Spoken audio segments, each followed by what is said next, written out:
Hello everyone and welcome back to the Common Sense Crypto channel. As with you always, this is Rich doing another video today on XRP.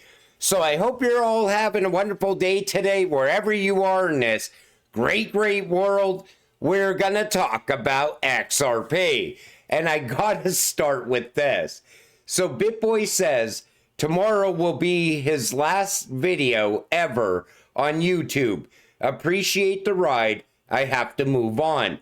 David Schwartz says, this guy quits YouTube the way my uncle quit smoking. You know, BitBoy is a sign that the bottom is in for crypto. I mean, I really feel bad for the guy. The guy had everything and he threw it all away. And I think it was partly karma, maybe, because he did rug pull a lot of people in this space as well. But I want to wish him the best on whatever he's going to work on next. I'm sure we will all find out over on X, because he has a habit of announcing everything that he does. Ripple's early role in upgrading global finance. Back in 2014, Ripple Labs was already sitting at the table with the World Bank and the Federal Reserve, shaping discussions on the future of bank settlement and clearing systems. Long before central banks openly embraced digital assets, Ripple positioned its technology as the key to modernizing financial infrastructure. While most crypto projects focused on retail adoption, Ripple worked directly with regulators and financial institutions to integrate XRP into back-office systems, streamlining cross-border payments and liquidity management. This is why there's not going to be a replacement for XRP.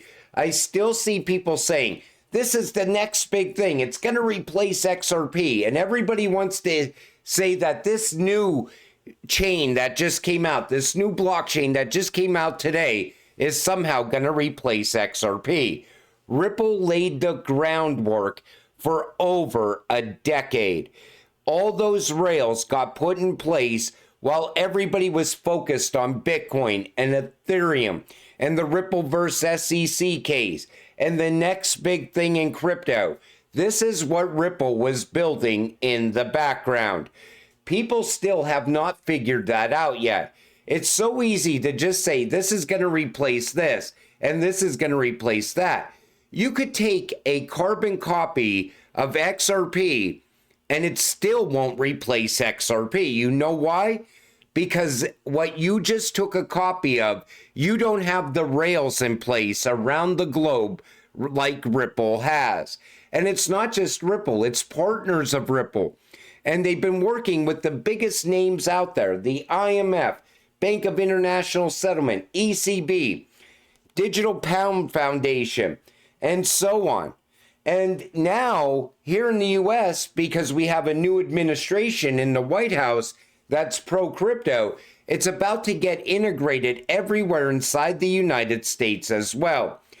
When I tell you you're holding the future, when you're holding XRP, you are holding a generational wealth cryptocurrency. That's what XRP can provide. If you're willing to come up with a game plan and not sell too soon. And why would you ever want to sell? When you sell, you're selling into fiat.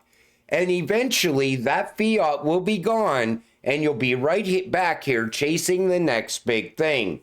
That's why once the institutions get here, we're going to talk more about passive income options. Safe passive income options. I would never tell you to risk your XRP to make passive incomes. If there's a no risk option out there, we're definitely going to talk about it. And the reason I wanted to mention this is because some new blockchain just popped up today. Some new token, I forget the name of it, but people were saying, this looks like it could be the XRP killer. There's not an XRP killer. There's only one XRP, the one you're holding. The current phase in crypto is a test for what's coming. BlackRock rep on stage with Franklin Templeton giving a head nod. Take a listen to this. Any thoughts, Joseph? Yeah, I'm a futurist and I'm an optimist, and I think this is the entry-level drug and the first test case for completely digitizing our ecosystems. Sandy told you that all our infrastructure has been built over decades and decades and decades, and it's creaky. We have a view that the internet went through phases. We believe blockchains are going through phases, and I'm going to be a little bit excitable here. It's possible as we think about these chains that gaming and NFTs and meme coins are practice for massive adoption of not just financial services transactions, like billions and trillions of them, but usage in the real human economy, like actually your day-to-day, you're interacting with payments in a digitally native manner. And maybe these first few phases are testing and challenging the chains to be able to handle the volumes that are coming. I'm not prophesizing what's going to happen, and it's going to be hard. Take notice what he said. Everything we're seeing right now is a test for what's coming. And he talked about a fully digital system. And you're invested in that. This is what I'm always telling you. Everybody knows what's coming, but they're distracting the people that are easily distractible. People that have vision, that can see it, that can look beyond the chart. They see how big this actually is. And this is where the institutions are parking their money. If you invest in what everybody else, what the smart money is investing in, you will get financial freedom. Even those ETFs, the Bitcoin ETFs and the ETH ETFs, even the XRP ETF, in my opinion, it's like onboarding the institutions. But even the institutions are going to shift away from Bitcoin. They're going to go towards something that solves a problem in the real world.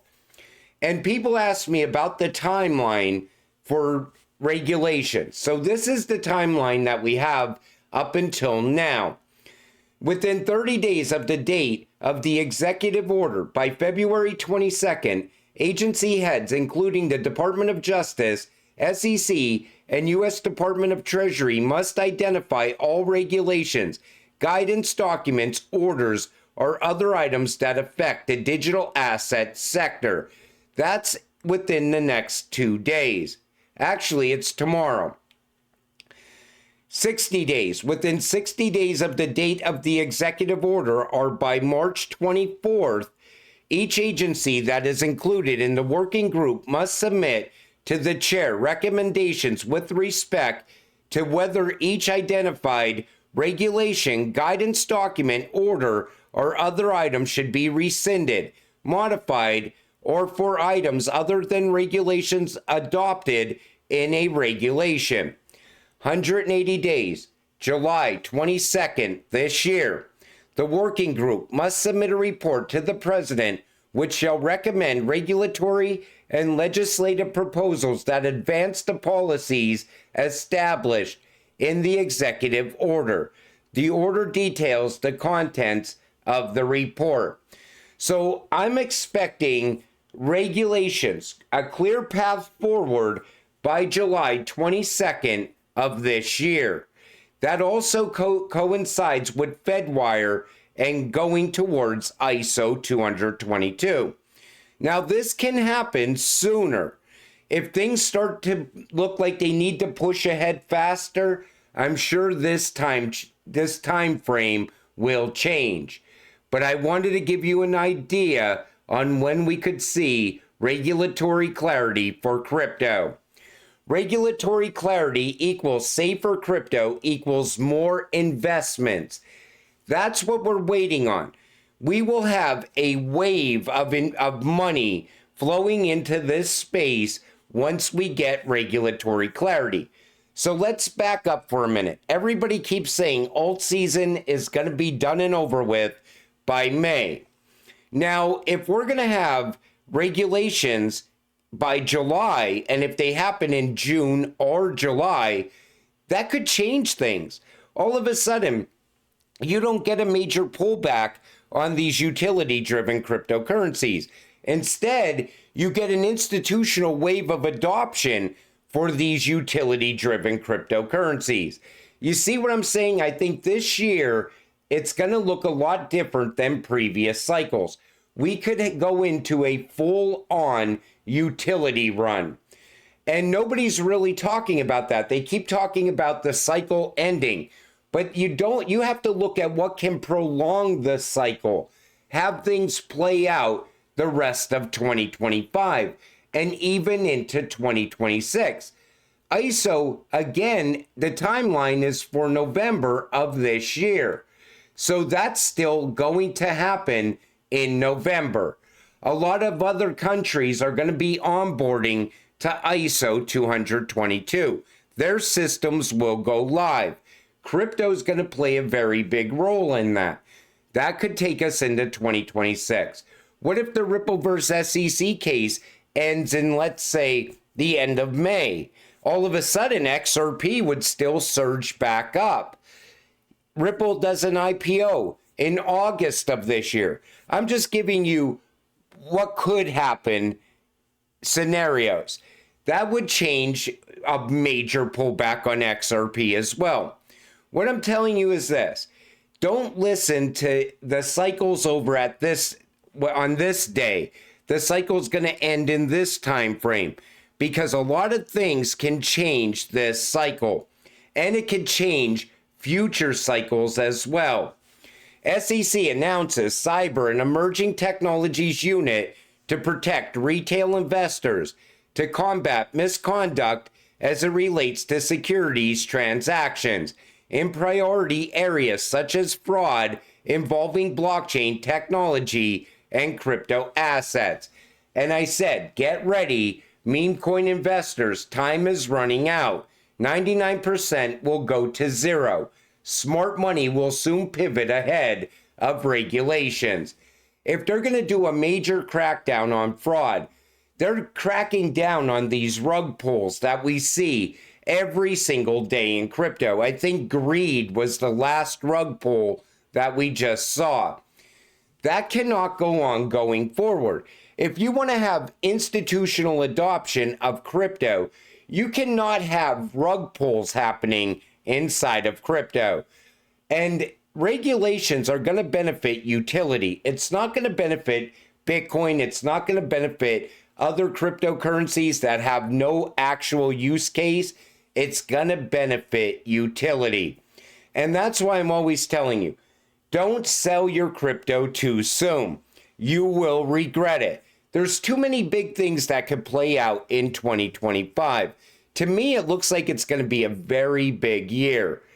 And people right away, oh, the cycle's going to end between the end of April and the end of May. Other people are like, no, the cycle's going to be prolonged into July or August. Other people are saying the cycle isn't going to end until next year. Everybody has a different time frame.